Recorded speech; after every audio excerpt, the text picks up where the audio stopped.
Well guys, with just under 2 months to go before Netflix drops season 2 of The Witcher, they finally released the main trailer. And I must say, this is a huge improvement over the other 2 teaser trailers they dropped. This is a solid trailer. It has everything they needed. From Geralt to Yennefer to Ciri, Jaskier, Nivellen, all the magic, all the politics, and brand new monsters. I feel Netflix have really stepped up their game with season 2. The production value is much higher, and I believe the story will be much tighter, with no horrible time skips that get you confused halfway through. Basically, overall, this is going to be good. I've got a strong feeling about season 2, and I am damn sure hyped. So yeah, new trailer, and there's a lot to unpack here, so let's break this down. They also dropped a new poster, and that's got the same idea as last season. The theme of family is very strong in The Witcher. So yeah, let's talk about this new trailer. It starts with Geralt stalking a winged beast, and we get a Nivellen and Geralt voiceover, where they talk about the end of days. Nivellen hypes up the end of the world, but Geralt is unconvinced, as he's seen it all before. In fact, he says 3 times he's seen the supposed end of days, but it's just horseshit. Like, guys, Geralt is not interested in politics and prophecies and wars, but he's caught up in this one, as his adopted daughter Ciri is pretty much the main objective of all the factions fighting. Like, The Witcher isn't really about one overall Dark Lord. There's no true main villain of the series, but there's a lot of bad guys on all the sides. You could argue the Nilfgaard are the bad guys, but no, they're just one faction out there. Like, the Northern Army has bad people in it as well. It's not as simple. Nilfgaard is an empire and they're invading the north, but this is a vast, very dirty world, and the Northern Kingdoms can be just as bad, in which you've seen if you've played The Witcher 3. The King of Redania at the time, he was an asshole. Like, guys, it's not as black and white, and that's one of the best themes of this story. It's the grey characters I really like, and the fact this story kind of goes against the typical fantasy tropes of good versus evil. You can argue the monsters themselves aren't evil. They're usually predators that are hunting, or defending their territory or their young. And Nivellen says they're roaming when they should be hibernating. And we're gonna get a lot of monsters this time around. A lot more than season 1. I think sometimes this show is gonna feel like a side quest from The Witcher 3. And I've got no complaints about that. And Geralt mentions that there's not going to be any peace until there are no monsters left, but he's not talking exclusively about leshies or vampires or ghouls. He's referring to monsters of all races, to the worst of the worst, and that includes people. And we can argue people are the worst monsters. Remember, humans hate elves and other non-humans, because they're different basically. Elves hate the humans who stole their land. And that's just the top of it. That's just the tip of the iceberg. It's one huge mess. And I think as a society we know that because people can be shit. But the classic monsters are still there. And we get the first proper look at the Bruxa, the vampire-like creature, which kind of looks like Man-Bat from Batman when it's up close against Geralt. And we also get a look at the Leshy, which is a fan favourite from The Witcher 3. And it looks like Geralt and Ciri will face off against it during their time at Kaer Morhen. Like, Geralt's going to do all the heavy lifting, as Ciri doesn't have a clue how to fight this monster. She's probably had a bit of training, but she's still a rookie here. But she's going to get to see Geralt in action, learn more about fighting, learn more about monsters. Because every monster fight is different for a Witcher. Depending on what you're going up against, you need to use different tactics. Also, Geralt might have to take different Witcher potions to stay alive, to stay immune to their toxins. But yeah, even though I think Ciri at this point is still a rookie, she's definitely going to get involved. She's dodging the Leshy vines, but I think she's going to play a crucial role in this fight. She might even help Geralt out, she might even save his life. And that shows Geralt just how tough Ciri is, and with proper training she can take care of herself. So yeah, the Leshy, which looks absolutely fantastic. But even though the monsters are cool and it is Geralt's profession, the books are really not about his day-to-day life hunting monsters. Like, he does that several times, especially in the short stories, but it's more than that. He's caught up in the war, the politics and the prophecy, and now he's got Ciri, which is what his entire life is right now. Or it will be soon. And I kind of like how Nivellen and Geralt basically talk about the plot of The Witcher. And I am so grateful they included this short story because they could have skipped this. It's not crucial to the plot, but it's such a great character development for Geralt. And this time Ciri's here, so no doubt she's going to get on it too. And Nivellen's awesome.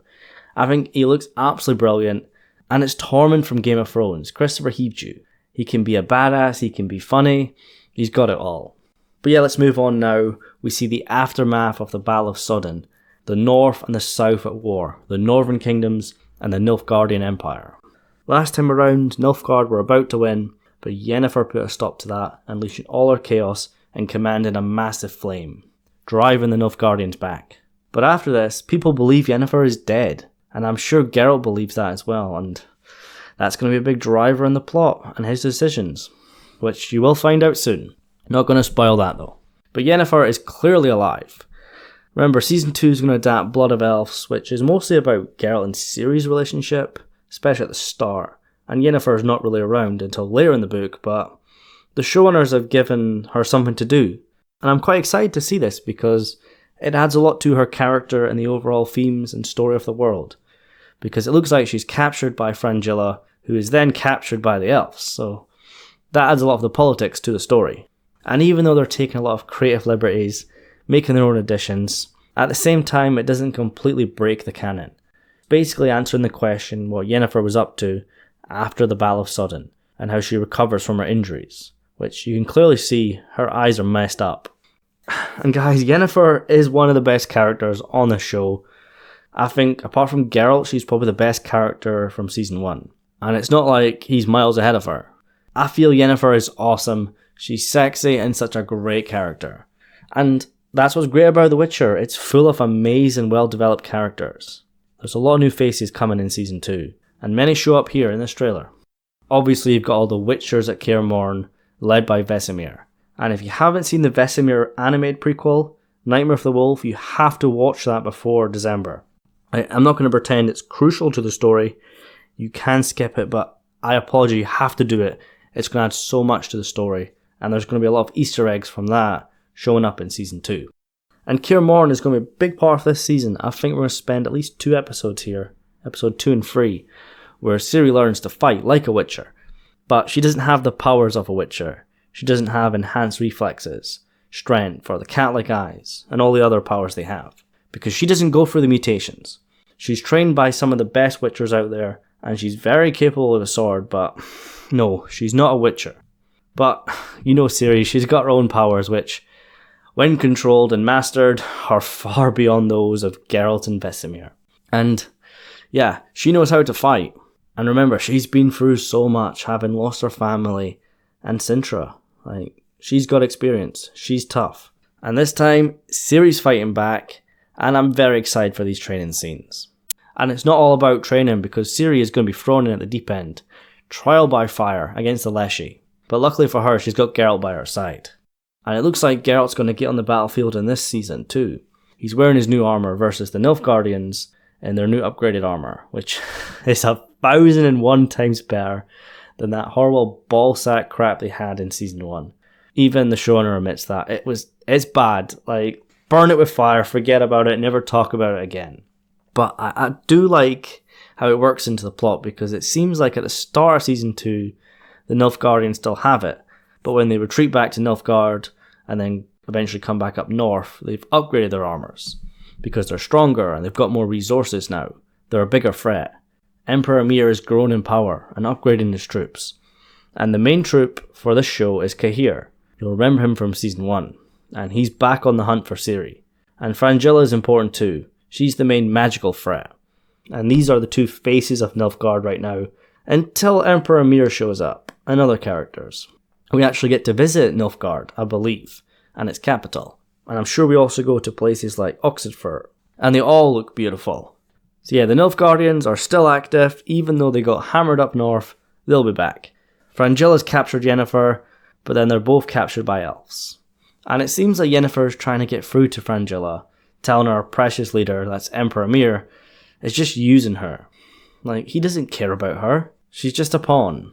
Yennefer right now is going through a shit time, but yeah, she gets reunited with Tissaia, and she finally gets to meet Ciri. Like, we saw this in leaked shots, and I tried not to talk about it, but it's official now. Yennefer and Ciri will meet and go on a wee adventure in Season 2. There will be some mother-daughter horse riding sessions. But no, it's not going to be all sunshines and rainbows, because Yennefer has been dragged into the mess as well. She's going to have to train and protect Ciri. And we can see that Nilfgaard and other factions are on the hunt for her. And speaking of these other factions, Rience, the sorcerer Rience, who likes fire, we get the first look of him. And this is a massive moment because he's one of the most infamous characters from the books. And we also visit the Temple of Melitia, which is a massive part of Blood of Elves. And we see Mother Nenneca here, who should have been in Season 1.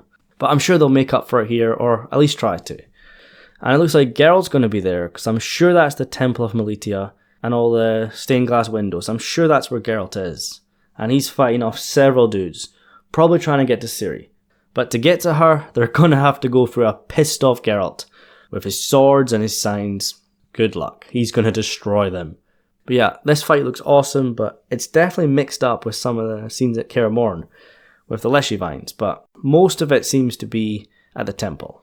And this is definitely going to be a big fight. These guys are no match for The Witcher, but Rience is a different story.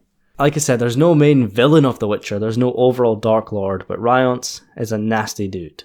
And speaking of nasty dudes, Stregobor is back, the sorcerer from Season 1, who is the main cause of all of Renfri's problems. And it kind of seems like Stregobor and Tissaia are doing like a good cop, bad cop routine with Yennefer, trying to get information out of her, either related to Ciri or maybe Sodden. Tissaia cares and loves for Yennefer, so she'll probably be quite sweet about it, quite gentle, caring, but no, Stregobor just sets her on fire using magic, torturing her for information. But eventually she gets to meet Ciri and reunite with Geralt. And we actually see her, I believe that's her anyway, fighting on the battlefield alongside Geralt. Kind of looks like she's just standing there holding a stick, but no, Yennefer's a badass. But yeah, we're almost done, guys, don't worry. We've got the main characters, but we've also got a lot of new faces, and returning ones too from Season 1. Ystreff, Yennefer's former lover's coming back, and I think they're going to adapt A Shard of Ice in a reimagined way. It's not going to be word for word, it's probably going to be very different, but Geralt versus Ystreff is definitely going to happen. We also see Francesca Findabar, the Queen of the Elves, and obviously Filavandrel, the King of the Elves from Season 1, and Vesemir's friend from Nightmare of the Wolf. Triss is also making a comeback, and I think she's going to have a lot more screen time this time around. That could be her with Yennefer. It's definitely Triss in the green.